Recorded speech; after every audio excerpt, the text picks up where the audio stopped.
Hey guys, I'm Kenny and this is my channel Exotic Car DIY. Today we're going to be doing a proper by the book engine out service on the 355. I'm going to be showing you everything in this video, so stay tuned. So we've all seen the videos or read the posts where people are talking about how they spent $10, $15, $20,000 paying somebody else to do an engine out service. Many of you guys know I have an aviation maintenance background, but I've also been working on cars for a really long time. So I've been wanting to make this video ever since I got the car, honestly. So that's kind of why I even made the whole channel. So real quick, we're gonna have a little bit of a disclaimer. One, this is more of a how I did this video as opposed to a DIY video because I don't want you guys to sue me. All right, two is just kind of the filming style. So if you see me in my other videos, I try really hard to edit them properly so they are short, concise, and slightly entertaining. Maybe not entertaining at all. But anyway, so this one by its nature being like 20 hours worth of work, being condensed down, is going to be a little tricky. So just bear with me. I probably won't reshoot as many scenes where I maybe misspeak. So if you need anything, just read the description. I might have some edits in there because once you post a video on YouTube, I don't know if you knew this or not, you actually can't edit it. You can delete things, but you can't go back and re-splice anything if you say, oh, I meant to say left, but I said right, etc.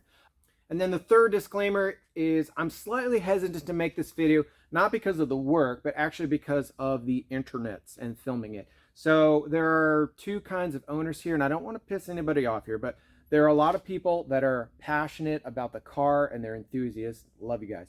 Then there are a lot of elitists that have their entire egos bound up in the fact that they own one of these or whatever. And I don't want to ever be the latter. The problem with the latter is sometimes they get very critical if you don't do it exactly the way that they think it should be done. And, for example, on Ferrari Chat, there is a post on there that has 14 pages of comments where people are arguing back and forth about how to find top dead center on these things. And they get over technical, and it's really not that hard to figure out. But the problem is there's a group of people that will call your car a dumpster fire if you interpret the top dead center the wrong way. Well, that's just one of a dozen different things.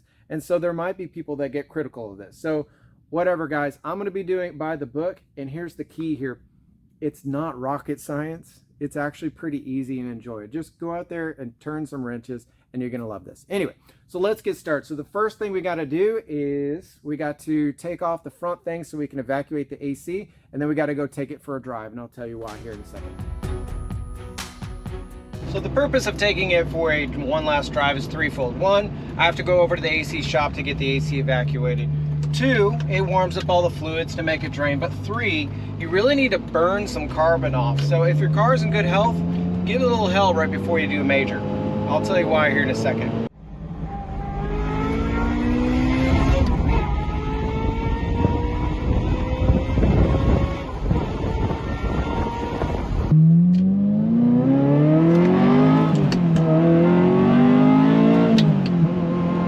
So let me real quick explain why you should beat on your car a little bit if it's in good health before a major. And the reason is carbon buildup on the valves. Sometimes you get so much carbon on the valves that they don't seat well against the valve seat, which when you do a compression check, it's going to show low compression.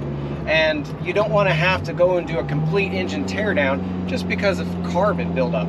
So I'll back up that hypothesis with an experience that we experience almost every day at the flight school I used to work at. So airplanes would come in there, we do a compression check on them, and they would have like a bad 1 or 2 cylinders. So what we always do is take them back out there, do a run up, lean them way out, get them nice and hot, come back in, give them another compression check, perfect every time. And the reason was these were being flown by students who didn't know how to lean the mixture correctly, so they're running them rich all the time, or they sit on the taxiways and they just talk with their flight instructor for hours. And anyway, while they're doing that, carbon is building up on the valves. Well, the 355, frequently we drive these like grandmas while we're waiting for them to warm up, and they'll build up carbon. So go out there, burn off that carbon, take it in for the major or whatever, and you're gonna get a more accurate compression reading and hopefully avoid any costly big time maintenance like a valve job on their car. Now we are back from getting the AC evacuated at the shop. So the next thing we're gonna do, obviously take the wheels off. We need to do a compression check. So the easiest way to do that is to go ahead and start taking stuff off. So just with some simple Phillips head screws, we can come through and take all these off, and that'll give us access to the valve covers to do the compression check.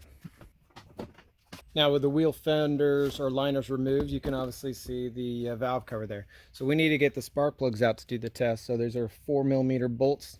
Go ahead and take them off.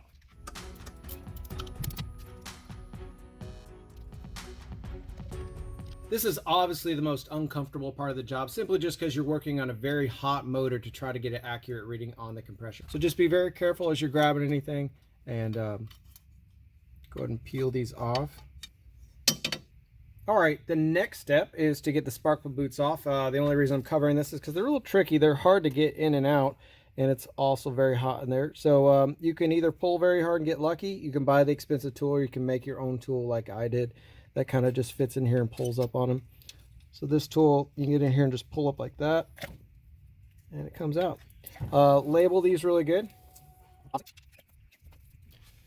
Now that we've got the spark plug boots off, I'll just set them clear of the manifold, and we're going to take the spark plugs out. Just going to be using a standard 5/8 spark plug socket on just a 8-inch extension to give us plenty of room to get them out.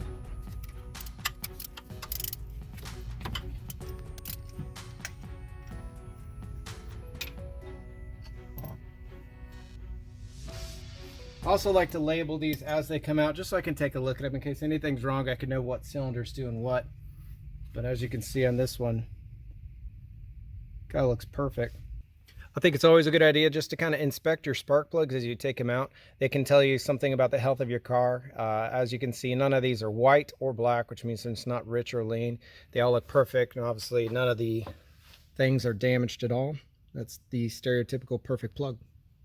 All right, we're going to do one more thing before we do our compression check, and that would be to pull two things: the fuel pump relay and the fuel pump fuse. To be honest, I'm not sure which one you need to pull, so I'm just going to pull them both. Either way, we don't want fuel while we are doing our test, so we're just going to leave those there until we're done.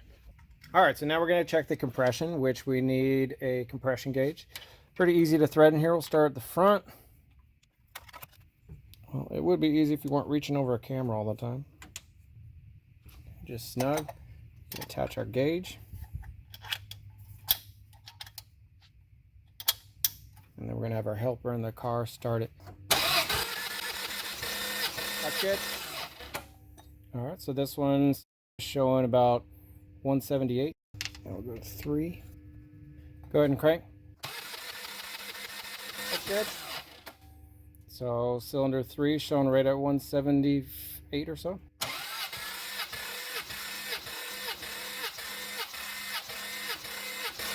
All right, still climbing, right about 180 again, 175, 180.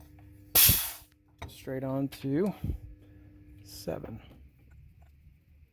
All right, again, full throttle and go ahead and crank. All right, another perfect cylinder. Now they say these are good anytime you're within like 10 to 15%, or as long as there's no greater than a 10%. So I'm pretty impressed that all these nailed exactly. Basically at just a tick under 180. All right, here we are at the right side of the car. Crank it. That's good. All right, I'm showing 170, 171.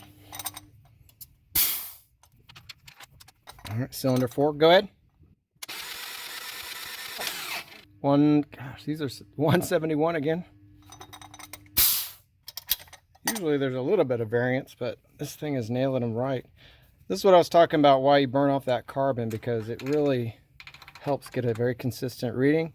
And even though our motor's warm, that's going to help us get the best idea. I literally think a lot of people do some work that's unnecessary just because of carbon buildup. All right, cylinder 6, go ahead. All right. You can still, if we hold it down for a couple more turns, it will go higher and higher, but there's no point in putting that wear in your starter. You know it's healthy as soon as it's close to the previous one. So right at 170, 171 again.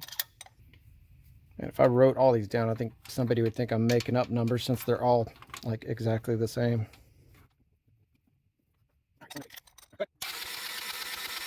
All right. Right at 170. So in an attempt to be as thorough as possible, I actually did the test again when the motor is completely cold, and I found that pretty much all the numbers were exactly 15 to 20 psi higher than the hot test. I don't know exactly the science behind that. Again, don't get caught up in the actual numbers. They can vary based on your battery voltage and how fast the starter is turning over, obviously to environmental changes. What you're looking for is a non-consistent cylinder, one cylinder that may be completely different than the others. And that is the only time you really should be alarmed by a compression check.